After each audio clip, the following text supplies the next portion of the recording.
Have you ever found yourself thinking, how did I get here? As if your life was supposed to be something different. You did all the so-called right things, and yet you woke up one day and felt lost, even despair. So many people are walking through life feeling this way. One such person, who most people would never have expected to feel this way, is teacher, author, and founder of the Full Bloom Lotus Center for Self-Awareness, Ramaa Krishnan. Born and raised in India, Ramaa developed a deep spiritual perspective on life and her role in the world. She focused on studying and sharing meditation and mindfulness teachings and has become a pillar of wisdom within the Chicagoland area. And yet, Ramaa encountered a challenging chapter in her life that led her to question her beliefs and to dig deeper to understand what it truly means to live a life of faith beyond traditional practices. What came out of this difficult time are insights to help others embark on their own transformative journey. She captures many of them in her new book, The Yoga of Self-Love. Ramaa shares her intimate and profoundly human story of self-discovery and healing, with a narrative that unfolds into an exploration of the human psyche and the universal quest for happiness. Drawing from her own experiences and revelations gleaned from spiritual teachings and psychological principles, Ramaa helps you navigate the complexities of life stages,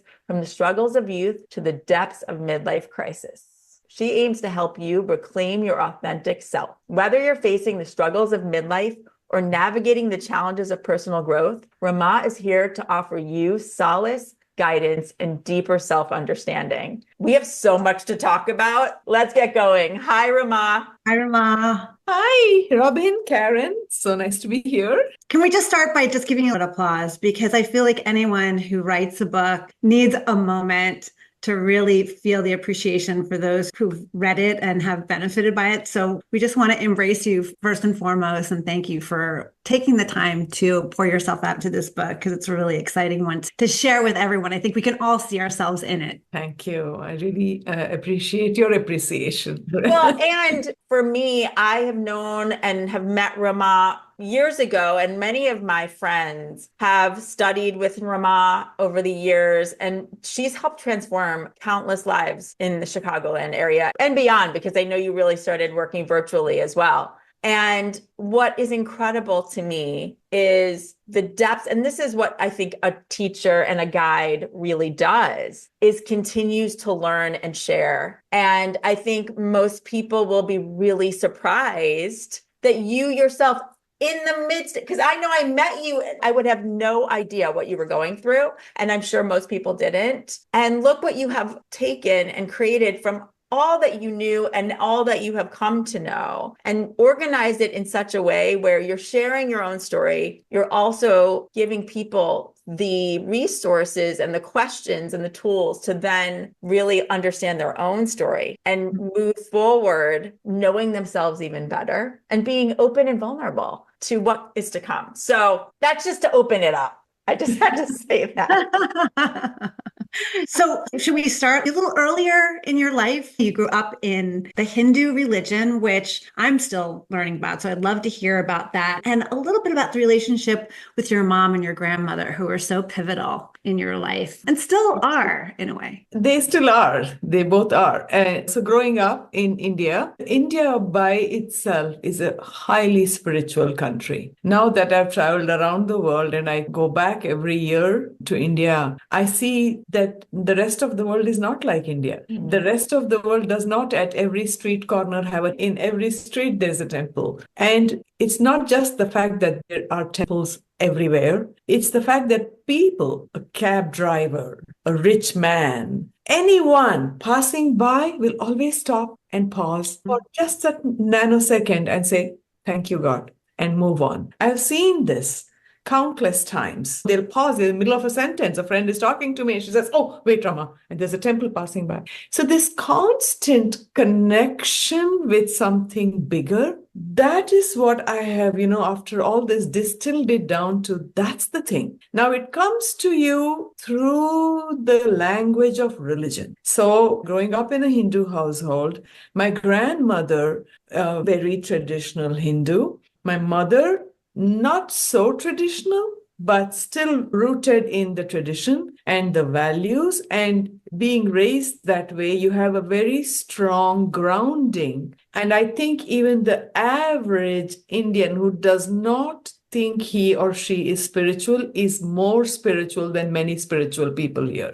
Wow, I can see that. And it's such a practice. And it's universally that way, where you can have people who are religious and or spiritual here, but you have less of that. And It's woven, Yeah. it's woven into the fabric of your being. You can't take it out Woven. of you. Yes. That's how it is there. And that over the 26 plus years of living in the United States, I would say that is not woven into the fabric here. Something else is woven here, and it's not to diminish. I think what is woven here is more hard work, perfectionism, take control. That kind of energy is more woven into this, which I think is just as important now. And that's why I just fantasize a world where these two worlds come together. Yes. Mhm. And you're helping to create that. You're part of that fabric, I believe. Yes, a third fabric. Yes. Yes. Well, and in your story, you really do show how the meshing of those two worlds complemented you, but also pulled you apart in some ways as well, right? There's a lot of diversity in those two worlds, and trying to live out your life, kind of making a balance between the two was challenging. Absolutely. And that's been my whole life because as a career, I educated myself. My parents educated me, and I went to school and got my bachelor's degree in economics and accounting. And then I went on to become a CPA.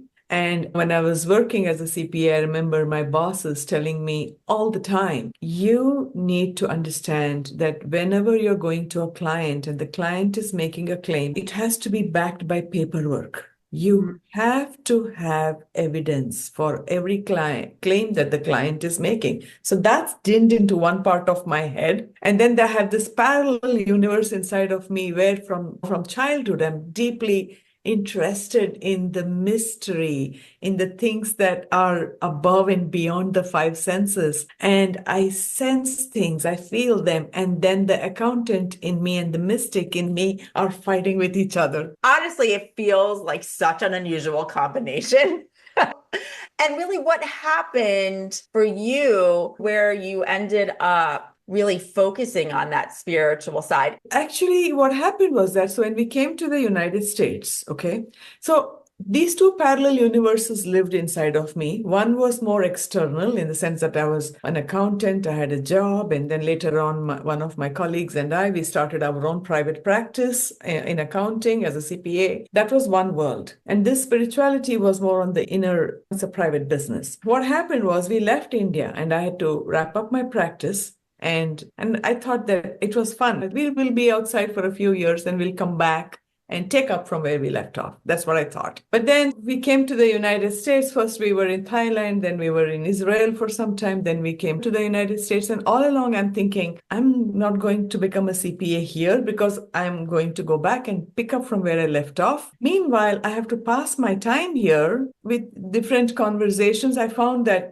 because the cultural differences, we came to Wilmette, which has a minority of not so much of diversity, basically. So I'm trying to find something you can talk about. It's difficult because I'm not familiar with your music. I'm familiar with Bollywood, not Hollywood. So then I would think the only thing that we can talk about is the human condition because that's what's common between us. Yeah. And I just want to say before you continue on that, we talked about religion and the Hindu religion being woven into who you were from a little girl. And what you did, though, is you continued from a spiritual perspective. What people need to know is how much you have studied and practiced in all different forms of spirituality, because you took what you had been taught and what had been integrated into your everyday, and then you really expanded on that throughout your life, even as the CPA. Thank you. Yeah. So we came here to the United States and I just thought that I'd go back. But meanwhile, in order to facilitate connection and conversation, I would talk about stress and then I would talk about meditation. I would talk about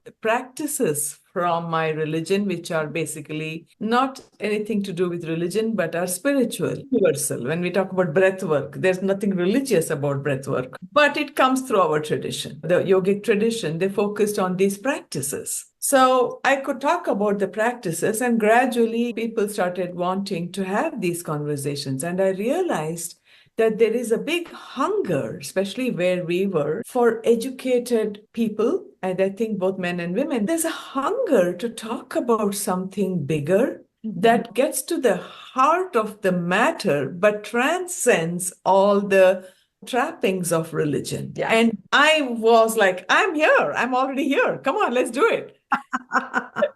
Was there receptivity from other women that you met along the way for learning that? Actually, it just grew organically. I just started like at the swimming pool, our kids are swimming, and I have a small group of moms, and we're talking about this. And then people are like, hey, we need to have a time for ourselves. And so we started carving out time to have these conversations. And then more. And when I started Full Bloom Lotus, lots of people were asking me, is that a yoga studio? And I would go out of my way to say, it's not a yoga studio, though we do offer yoga. Yes. Now, what I love too with Full Bloom Lotus is that you call it a self-awareness studio, Yeah. which is exactly what it is. And most people don't even understand what that is. I would say in America, for the most part, that is not part of our conversation. And I love that when you started talking, people were listening. And what also people don't know, and I think this is where a little bit of the mysticism and the flow come in, is that right at the beginning of this, the first day that you were able to get childcare, wasn't there a story with that? I love That's incredible. That story is incredible because so this friend of mine, my friend Helen, she's a massage therapist, and she had this client who was going through a health challenge and wanted to learn meditation. And she told my friend, and she said, I know someone, I know the right person. And she told me. Now, meanwhile, I had a 1-year-old at home, full time taking care of her. I had a friend here who was from India, and she said to me, don't ever leave your children in childcare here because many of them are meat eaters and we are vegetarian. And she said that they will tell you that they are going to feed your child vegetables and things like that, but they will feed the child anything. So she had corrupted my thinking, and I was like, I'm not leaving my kid anywhere.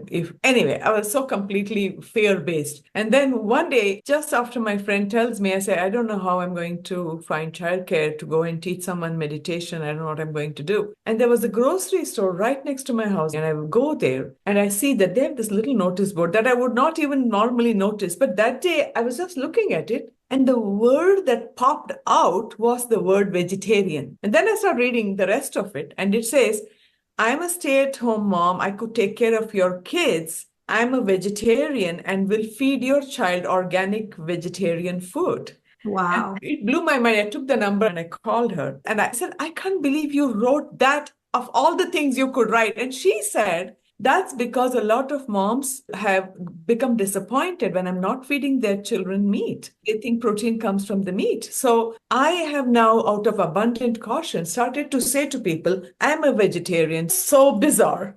the whole In thing, heaven. the timing of everything. Someone was reaching out for help, the synergy in that. Which is why I have often had this feeling of, I think I'm doing all this. Is it being done through That's me and right. I'm being framed here?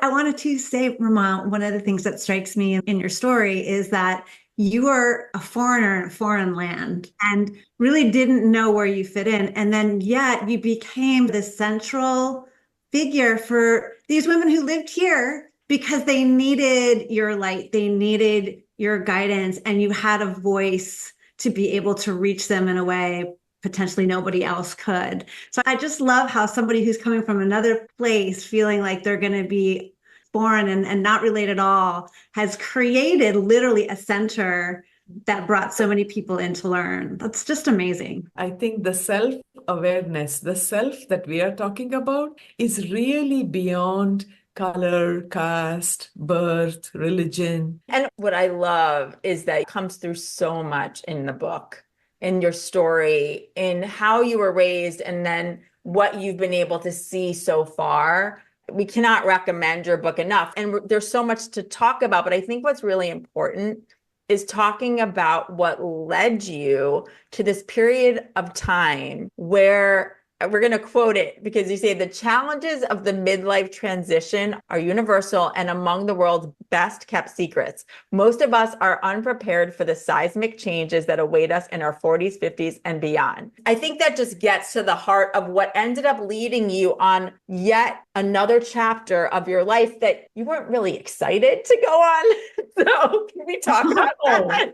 I just want so I can add, for me, when I read that line, it literally stopped me in my tracks because I think so many of us are on this path and we're doing the thing and this is what we're supposed to be doing. We're raising the kids or we're having a job and we're fulfilling all the things that we believe in our heart is right to do. That's on the map for us. And then all of a sudden, one day, something shifts and we realize, whoa, this is not the way I thought it was going to be. And the road ahead is really scary and unpaved. And I don't know how to navigate it. And so many of us are in our little closets with this fear and we don't share it. And so just to build on that, and what Robin just said, if you can explain how that unfolded for you. Yes, absolutely. And you're absolutely right that we are all hiding in our closets. It took me, I would say, the first 3 years to even understand what was going on. I was just fighting with myself day and night saying, go back to who you were. What's wrong with you? This is coming from somebody who meditates and is mindful and knows all the things. And that, what you just said, was my shame. Like, you are a meditation teacher, you are a spiritual, and you are a mess. Oh my gosh, but love you for saying that out loud and in the book, because that was the moment for me that you had me. I was like, oh, I got to read the rest of this and see where this goes. You're a mess and you don't know what's wrong. Eventually, I found my tribe. But in the beginning, the people I was with, and I have talked about my mother, and my mother was, till her death, an amazing warrior. And the midlife journey is experienced differently by different people. So I can't say that everybody is going to go through the same journey that I went through. That's right. And some people are not so sensitive to all these things going on. And my mother was definitely not that way. She was a fixer. She died a fixer. That was her dharma. That was the way she lived. That was how she was. So if I would go to her, because when you have something so emotional and so personal, the person you go to is your mother. And I was very close to my mother till this chapter in my life because we were on the same thing. And I have heard so many people in my years of uncovering this. And the reason I wrote this book was because by the time I came to writing this book, I had already had hundreds of conversations with women. Yeah, definitely. And I'll say most people listening to this are seekers. So believe me, I would say we're speaking to most people's hearts right now because they're open to that emotional part, to understanding who they really are. And I think when you talk about your mom, which you talk a lot about her in the book, she decided this is who she is and I am not changing. It's like almost like it was too late by the time my way. Yeah.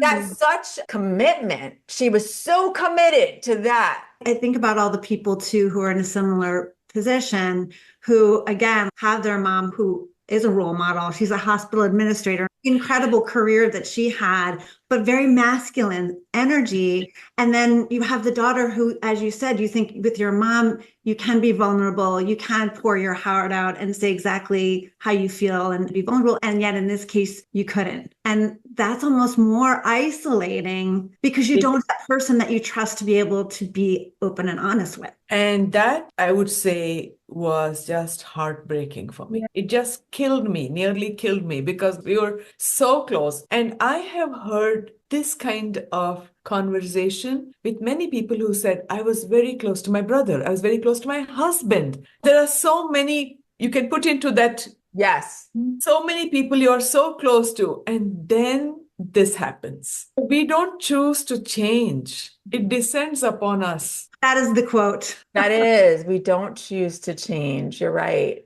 And now here we are. And you can call it hormonal changes. You can call it midlife. You can call it the astrological changes that happen in your chart, whatever. But you know what? I'm the one going through it. You're just naming it for me. Thanks a lot. And then what did you do at that point? You're in it now. This is going Yeah. on, and you really don't know why and what it is that's causing you. So for you, it was almost depression. It was depression. Yeah. It was depression but I did not know that it You was. didn't even know that, I right? did not even know. I kept doing what my mom had always done, because whenever she would see anybody who was sad or depressed, and she would say, "Oh, what a weakling. She can't even pull herself out of it. Get her act together, woman." So I'm hearing that to others. Yeah. No, I'm doing the same thing, because I'm like, mom is in my head now saying, Right. "What's wrong with you? Can't you get your act together?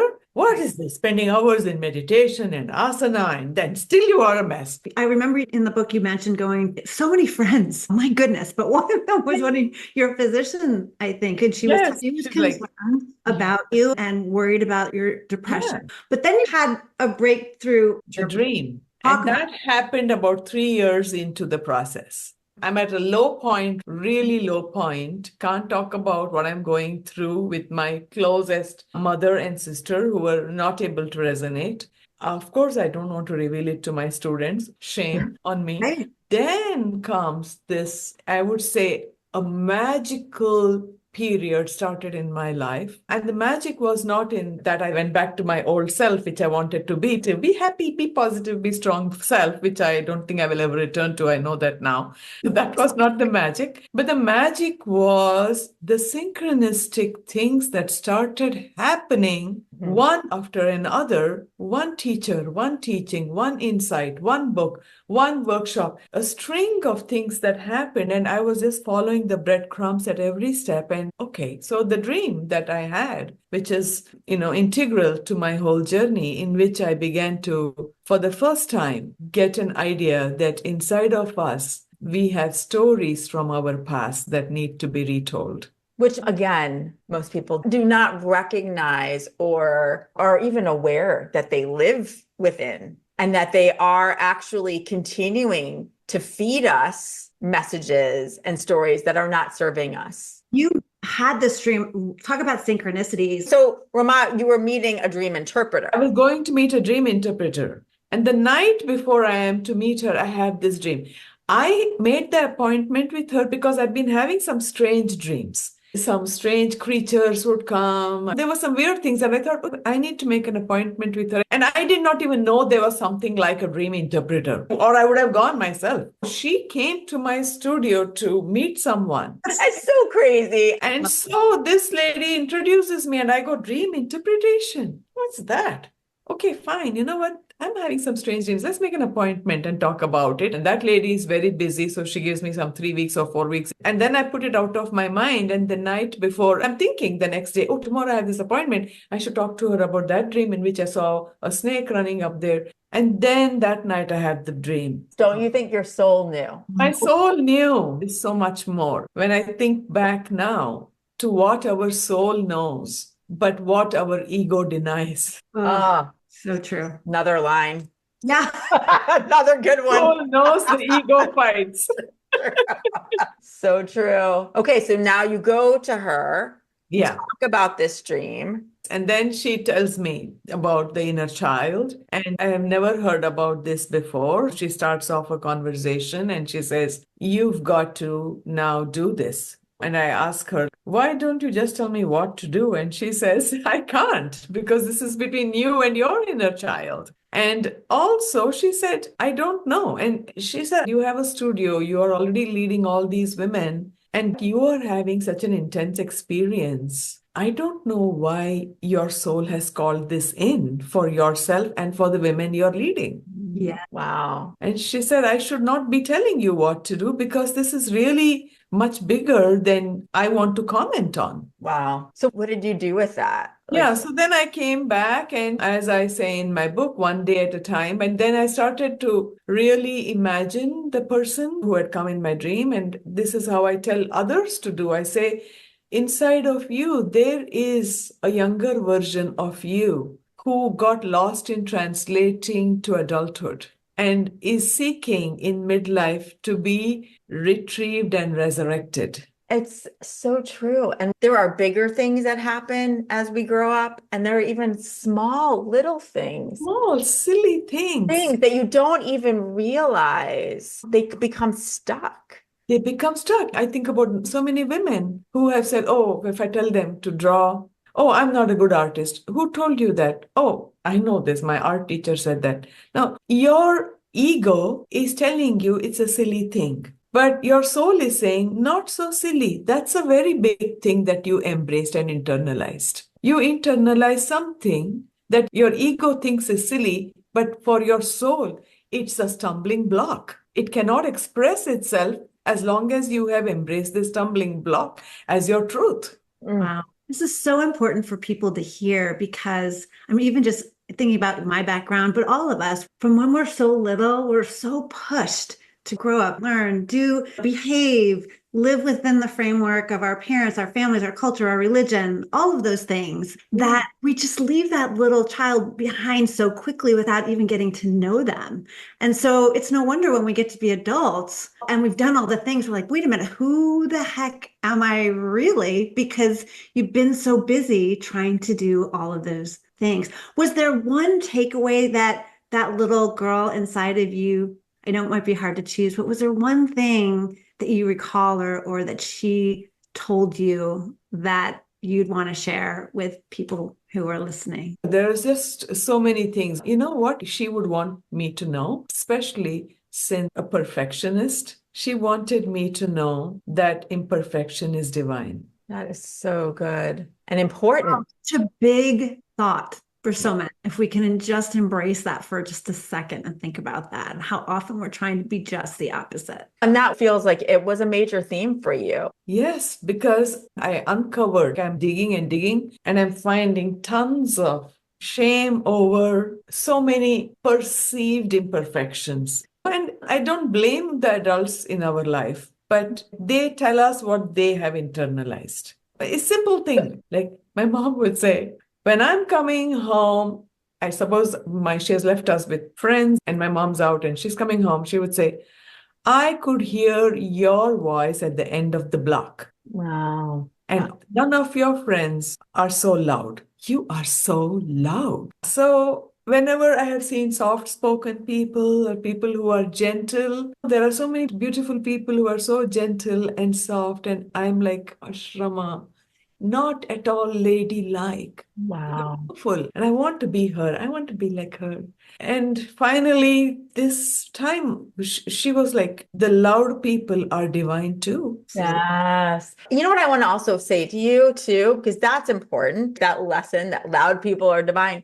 But how did you start to really hear this inner child and start to really understand what was going on inside that you not like, what was it that, how did you start to do that? And I know that may be different for every person, but it's helpful to understand how you started to hear. I think for me, one of the good things that happened was before all of this chapter started, I was always into self-awareness. So self-awareness was part of my journey before the younger self showed up. So now I became aware, okay, she's asking me to love her just the way she is. And I'm having a tough time doing that. I would see the struggle between I want to love myself just the way I am, but gosh, I have so much judgment about this. So this awareness that there is a resistance, that helped me. And over time, reading and reflecting, I understood, and reading from not only traditional teachings, there's a book called The Brain That Changes Itself, but basically reading all these books. So there's a little of scientific thinking also.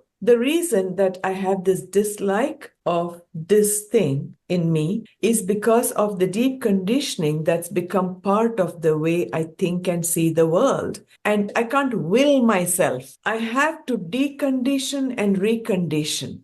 And that brought me in touch with the importance of cultivating love. So part of what you were doing too in your practice was trying to find time in the morning because you were still very busy. Yes. Integrating that into your morning routine and you start to journal. Can you talk about what that experience was like for you and what it revealed to you? And just to add to that, I think it's important for people to hear, and again, this may be different for every person, but you made time. Working on you was just as important as your actual, in quotes, work, right? Like helping your students or helping your family. You made time to help yourself. And for you, that was carving out time very early in the morning. I wasn't just you thought about it. This was you worked I at it. worked on it. I worked at it. And again, because of my upbringing in India, and as I was telling you earlier, the deeply spiritual outlook on life, even when I thought I should do it,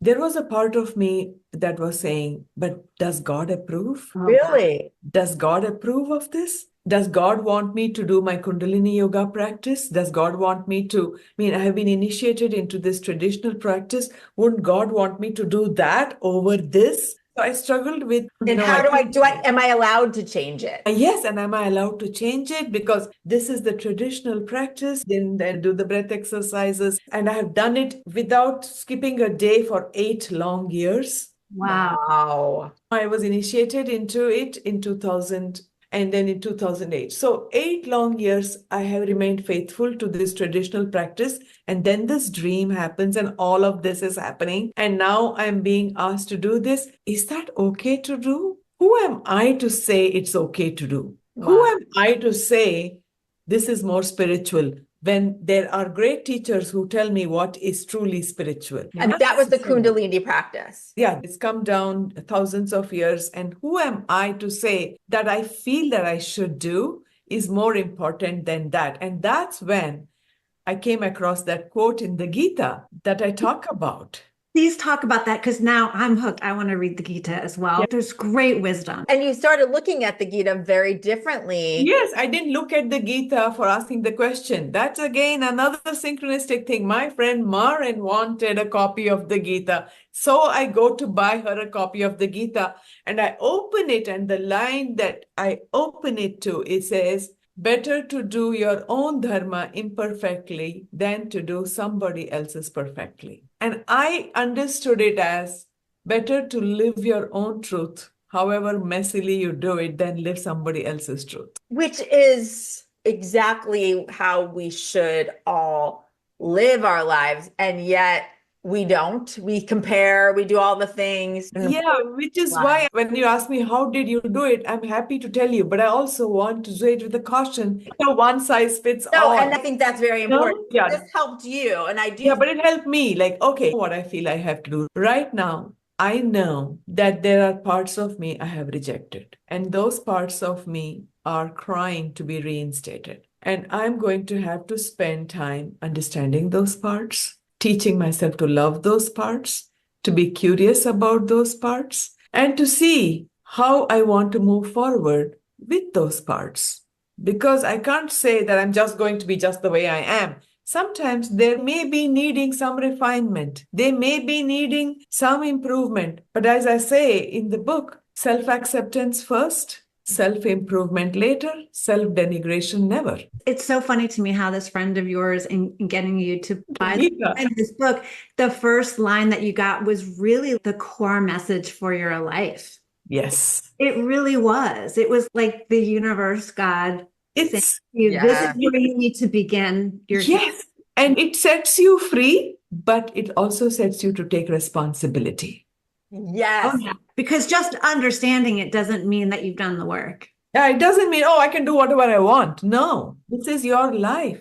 You've got to figure this out. So true. It makes me think of certain things that in my life I'll put off. I don't want to do that. I don't like doing it. But the truth is, when I actually do it and I get it done, it feels so good. So true. That's what this is. And it is taking responsibility. Yeah. Because for a long time, I was like, why am I feeling this way? Why is my mom not telling me that it's okay for me to be this way, looking outward? Yeah. It's easy to, in quotes, blame others. Yes. Or ask someone else, you tell me what to do and I'll do it. Yeah. It doesn't work that way. It doesn't. No, or just to cling to the life that you know. Yes. Yeah. Just stay where Yes. you are, keep doing what you're doing, dive into the unknown and that fear aspect of, oh my gosh, what am I going to find when I actually start looking? Yeah. And what I realized was that the Kundalini practice that I had done, now in hindsight, I realized that totally led to this. But at this point of, do I continue this practice or do I do this which I am feeling a strong calling towards? The Kundalini practice, had I stuck to it, it would not be out of genuine faith. It would be out of fear of what this might. Yeah. I So, get so that. many of us practice faith out of fear. Oh, yes. Oh, yeah, that's true. For those who might not know what the Kundalini practice is, can you just explain what that is? Yes. So the Kundalini practice, it's an ancient practice that is rooted in the chakra system, which is the energy centers that are located along the spine. And so think of ourselves as a radio, and just as a radio picks the waves, so our body is like a radio and it is picking the waves. And the Kundalini practice is about a 90-minute practice. 90? 90-minute practice, which included asana, breath work, chanting, visualization, meditation. And all of these are put together in a sequence that includes all of these, and it culminates with meditation. So this is a practice that is very old and very sacred, very powerful. And now I can say that the practice helps to clear the blockages in the chakras that keep us stuck to old patterns. And when those blockages are cleared, I think that we find the freedom to break those patterns. So you were clear and then you were ready and you had to take a different step in order to really clear them. Yeah. Which, when we talk about that step for you, a big part of it was journaling. Yes. For me, it was journaling. And so you were asking about journaling, how I was doing it. So my journaling, I literally had my journal divided into two sections. In one section, I invited my, whatever you call, my human self, my inner child to talk, okay? And I prayed that no one ever finds those journals. I have a very close friend and she knows what to do and where those journals are kept. And I've told her that if you ever get news of my death, forget about meeting me. Go straight to the closet and burn those journals.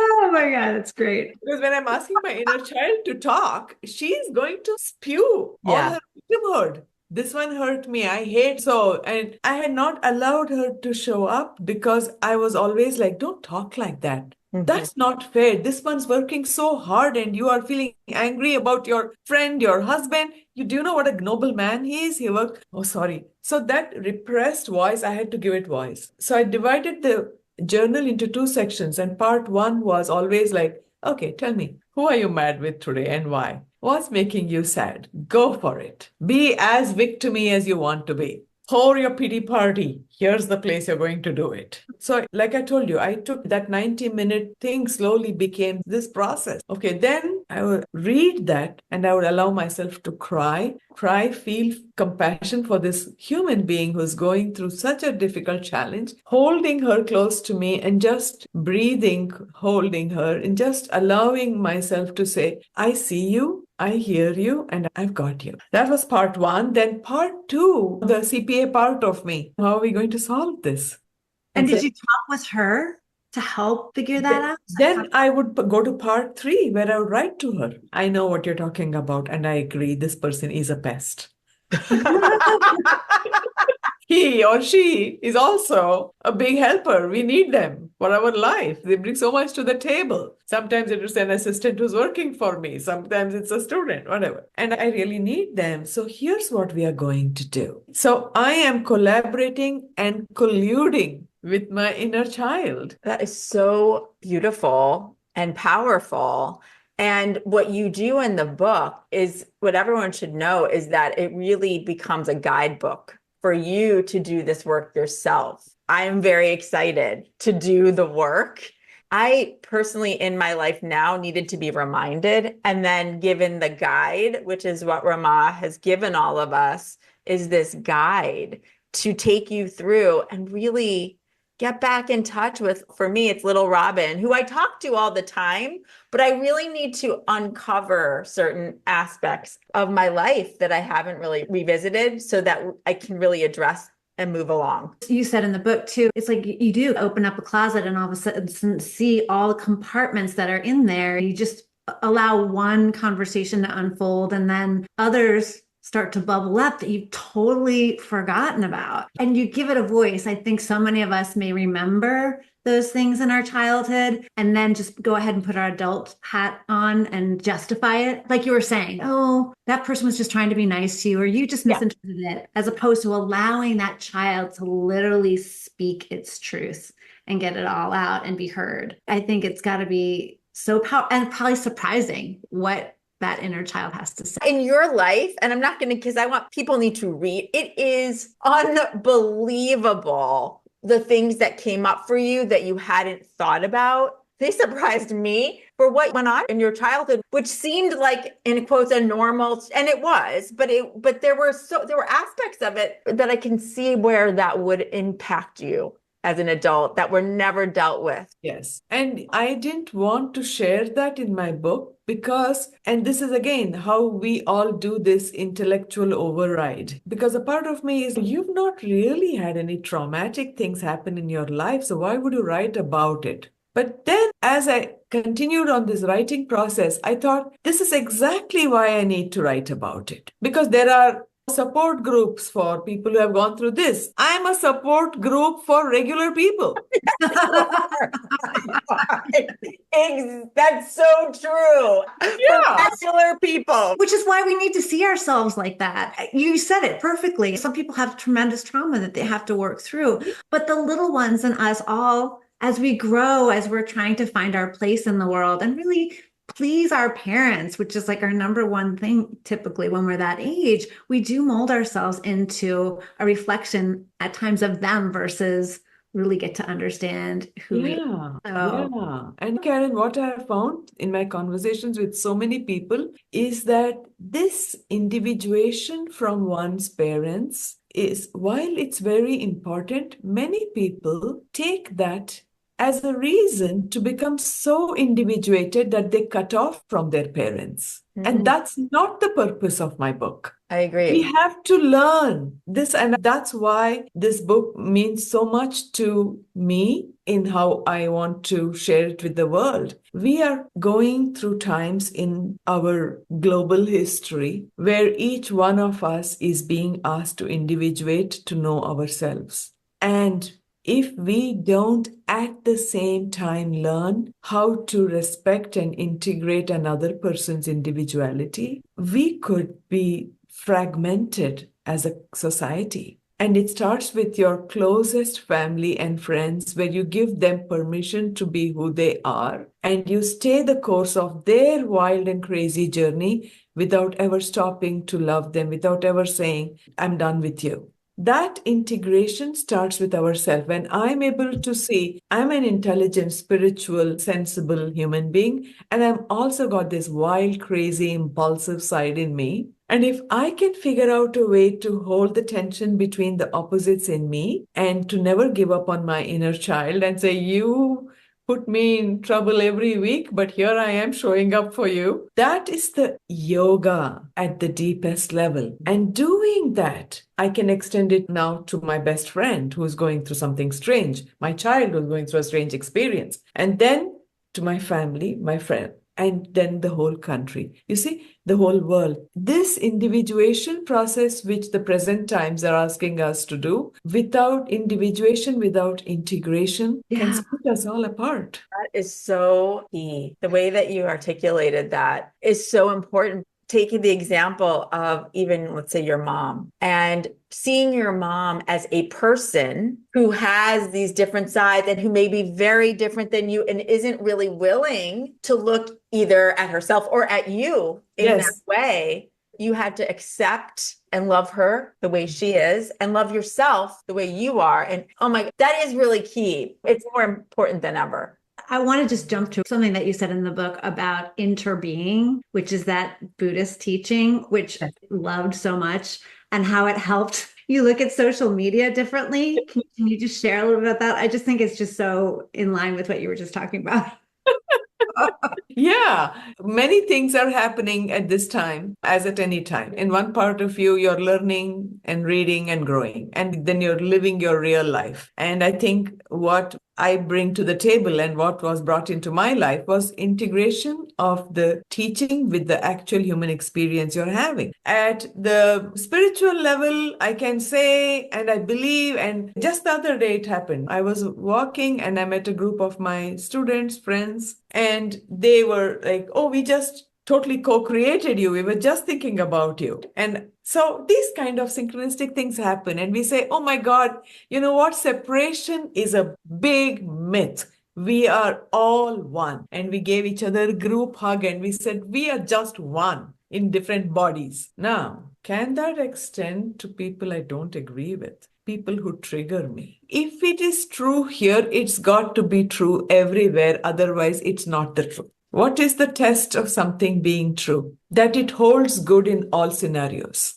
That is a deep That is the test. That's what. So you can't just have selectively saying that we are all one and feeling great about it when things go haunted, and then suddenly saying, I don't know why this person is behaving like this. I'm not at all connected to that person. The interbeing teachings say, Yeah. no, you cannot do that. You can't embrace a lie just because the truth is inconvenient. That's right. And there's so much out there that's calling into question what our beliefs are. And social media, as we all know, can be very triggering in that sense when you're seeing people react to something that you don't agree with or do something that might make you envy. There's so many opportunities when you're seeing what's out there to feel disconnected. And so I just love this idea of always looking for that universal truth. Yeah. And I would say when it triggers you, it's because it is you. It's part of you. Why is it triggering you? What is it? And so it should be a signal for you. Yes, it's a signal for you. So what I realized, I'll give you a real life example. So at that time, I had started the studio and I'm struggling because many people are like, is that a yoga studio? And I'm like, no, it's not a yoga studio. What do you teach? Meditation? Give me a name to what you're teaching. And I'm like, I do teach meditation, but it's more than that. It's hard to tell you what I'm teaching. Just come. I'm trying to raise consciousness. And people are like, I go to my yoga class. I'm good here. So I was really struggling to fill my classes. 5, 6 people would come. And as I'm struggling, I think, let me go to Facebook. And somebody I knew has just posted that day, oh, our classes were so full today. We had to send people away. So sorry to those of you who we turned away. Please come back tomorrow. And now the knife is there inside. It's got nicely twisted and moved inside of me. And I am thinking, what a loser you are. You start something, you can't even fill up the classes here. And look at this person. So I hate this woman. I wish she wouldn't brag so much. This is the ego talking. Yeah. The ego is always going into polarities. You're a loser. Look at her. She's a winner. She's got the secret sauce, and you, meanwhile, are a loser. That's the ego. But when it happened 3 or 4 or 5 times, that's when it catches my attention. Why is this happening to me on such a regular basis? The universe is getting my attention. I need to pause, think deeper here. What's going on? And what I got in touch with was she and I shared something in common. Both of us valued ourselves based on the number of people who showed up for our classes. There you go. Wow. I was on the lower end of the seesaw. She was on the higher end of the seesaw. We were on the same seesaw. That's eye-opening. Yeah. Which is why every time I logged in, I would see her post. Yes. That was what you were like energetically. Because we are on the same wavelength. That's right. Because it's energy. Energy! That's You are on the same wavelength, except the other person is on the opposite side. Wow. That is such a transformative way to look at it. Not the numbers of people who come into your classes. another way I think that you uncovered of finding yourself as well as other people on that same frequency was studying Carl Jung. Yes. Can you talk about that? I was really surprised by that. Yeah. Yes, and again, one more unexpected thing. So, Jackie Walker, the dream interpreter, she was the one who mentioned Carl Jung to me. I had not heard. And one particular day, she really brought one of his books from her library and she read a part of it to me. And I was just so impressed by the depth of his insights. I was like, wow. So I come home and I'm browsing, probably looking for a Carl Jung quote or some book. And then I see Carl Jung has written a commentary on the symbology in Kundalini Yoga. And so, of course, that was the first book by Carl Jung that I read, his commentary on the symbology of the chakras. And then I read it and I have a whole new understanding of what I was already doing. Oh my God, this is just so deep and so rich. And meanwhile, somehow I had bought some tapes. Yeah, so that led me to the Carl Jung Institute, and they were selling some cassettes of some recordings, and I bought something. So I was on their email list. And then a few weeks later, I come across this 2-year program that they are offering. And I'm very excited because it has all the things I want to learn, but it says if you're a psychotherapist, you need to apply for this. And I go, there goes my entry into the program because I'm not a psychotherapist. And so I gave it up. But they were trying to get people and it kept coming up. And then finally, one day I saw that they said, we've made an exception. If you're not a psychotherapist, but you are doing any form of spiritual counseling, you can join the course. That in itself, when I saw that, I'm like, Yep. talk about, again, following breadcrumbs and being led. This is what we call flow. It's flowing down the river and these opportunities are coming your way and it's very easy and effortless. Not that the work is easy, but you're being led. And what came from that was understanding the Myers-Briggs personality test, which I didn't honestly attribute to Carl Jung. No. And that became another piece for you. Yeah. That was very important because it gave me a language to understand differences in a way that recognizes without disrespecting. That's a good way to put it. And I had been looking for that. That felt right to me. I want to understand you and I want to understand that you may be different from me. And I want to, at the same time, hold you in as much respect as I hold myself. Because in the past, the only way I had known was to think of somebody, like I gave you that example, my mom saying, you are so loud. I could hear your voice at the end of the block. Oh, those who speak loudly are not good. Those who are soft-spoken are good. We are constantly doing this in our heads. Who is on top? Who is on the bottom? Am I better than you or are you better than me? And I'd come to this place where there's got to be another way. I love how through all these experiences, you talked in the beginning about being this accountant, which shows that there is this analytical side of you that's comfortable with things that are factual and defined and all of that. And I feel like throughout your journey, as spiritual as you are, there's always been a little bit of that quest for the science and the evidence of this real along the way. Yeah, and I think that in a way that's also very much a mission that's close to my heart, because I feel that in the course of so many years of working, this is my 25th year of doing what I'm doing. So in so many years, what I have found is that I have found a number of rational people, my mother was one of them, who look down upon people who are emotional. Then I have met a lot of emotional people who will say, oh, I'm an empath. And they will use that as an excuse to completely dissociate from their rational side. And I feel like what I want to do and what we need to do as a human race is to integrate intellectual knowledge and rational knowledge with our deep emotionality. I couldn't agree more. There needs to be that acceptance. An active acceptance. Yes. Yeah. And it's so interesting too, because I would have actually thought that in India, that would be more accepted, where your mom just not that way. And you don't talk about it as much, but I don't think your dad was that way either. No, the problem is that I think that my dad was more emotional. Now, in retrospect, I think I'm more emotional. I'm more like my dad. But I think that because he's a man, I don't think he ever allowed himself to completely explore that side to him. That's what I feel now Yeah. when I look back on it. It's interesting that to varying degrees, these two faculties are not integrated in people.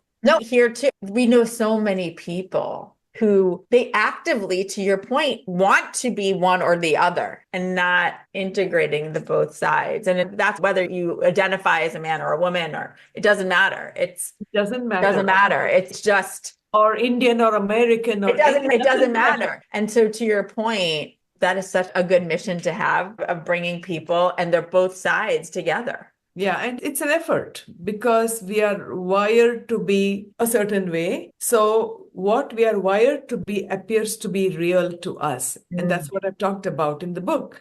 For me, because I'm wired this way, I feel that my emotions are true. To my mother, she's wired a certain way. Her rational thinking seems to be true.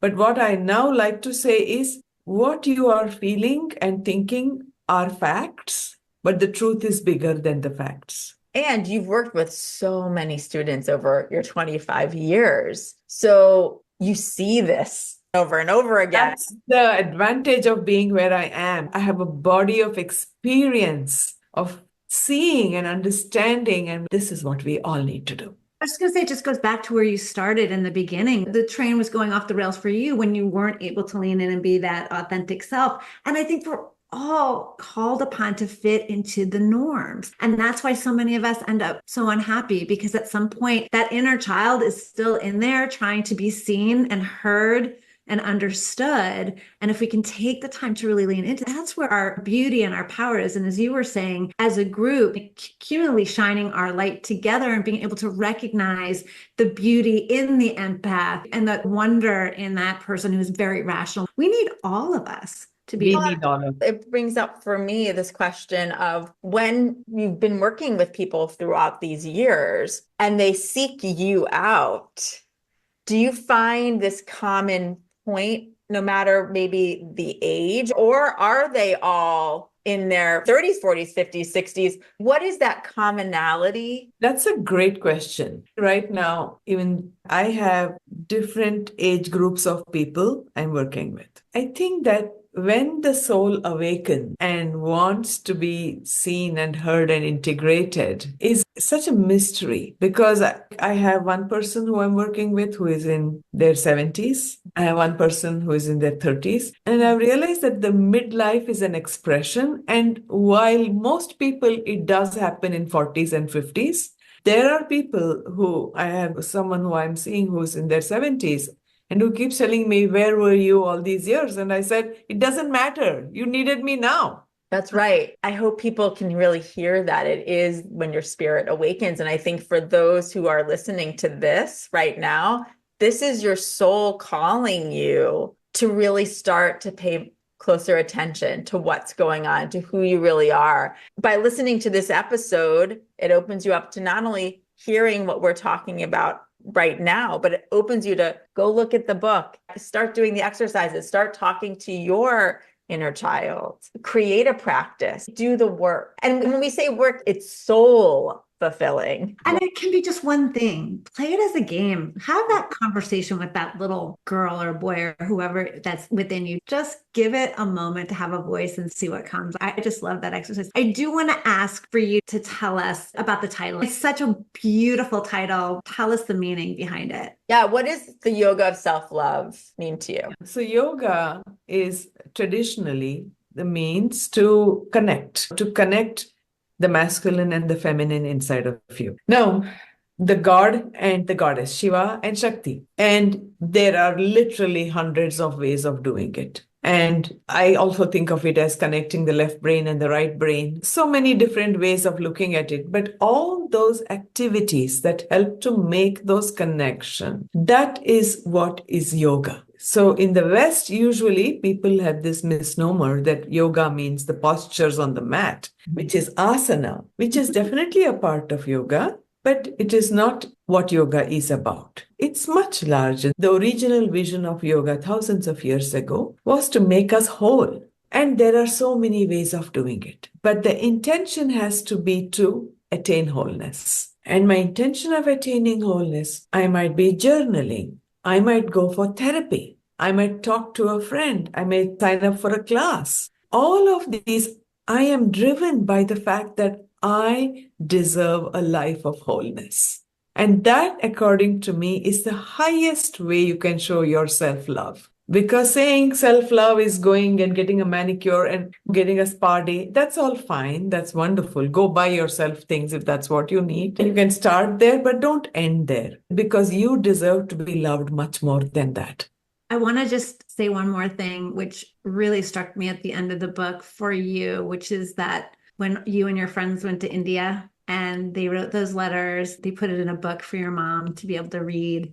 I want to cry because I feel like so often so many of us do these things. We go through our lives, we do things for others, and they're not always recognized in such a profound way. And I just love how this yoga of self-love came to life for you in this way through that. And what a wonderful full circle moment for you to be able to share that with your mom, but also to receive that from others. It was just so beautiful. And I'm so happy for you that you had that moment, because I think we all need those where we can be surrounded by people that we've touched and helped. And we walk through streets every day and don't realize the impact that we have on others. In some way, I believe that it is directly the result of the yoga of self-love. When people have unhappy experiences of somebody treating them badly, speaking to them badly, I've also had those experiences. It always comes back to how is it that you have been treating yourself?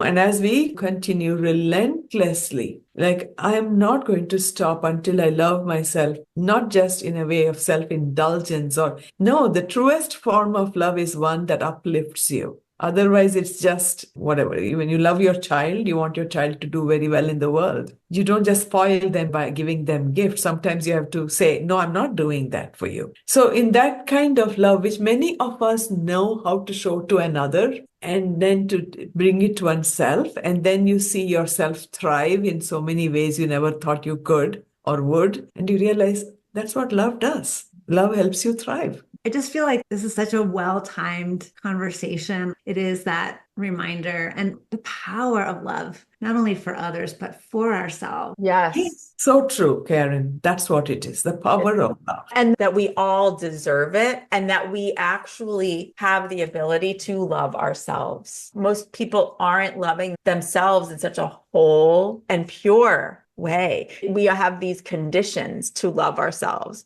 And this is when you can actually let go of the conditions and just. And such an unconditional love need to be cultivated. Yes.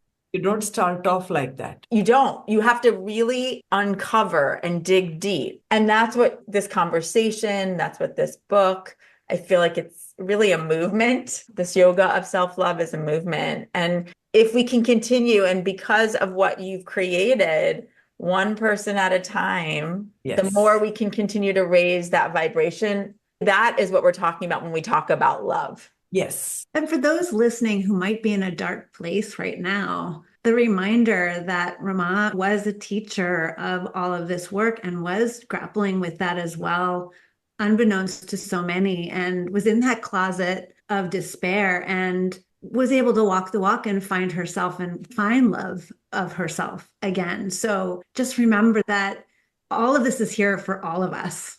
And thank you for being so open about your journey and walking the walk through it, to be able to share it with us and to be so inspiring for all of us. So thank you. Yeah, that is love of yourself and love of all of us, because we all are one. So thank you. Absolutely. Thank you both. Such a great conversation. I look forward to continuing to grow and learn with you. Thank you. Amen to that. And you can find out more about Ramaa at fullbloomedlotus.com and purchase the Yoga of Self-Love on Amazon. We'll have that link in our show notes. Thank you.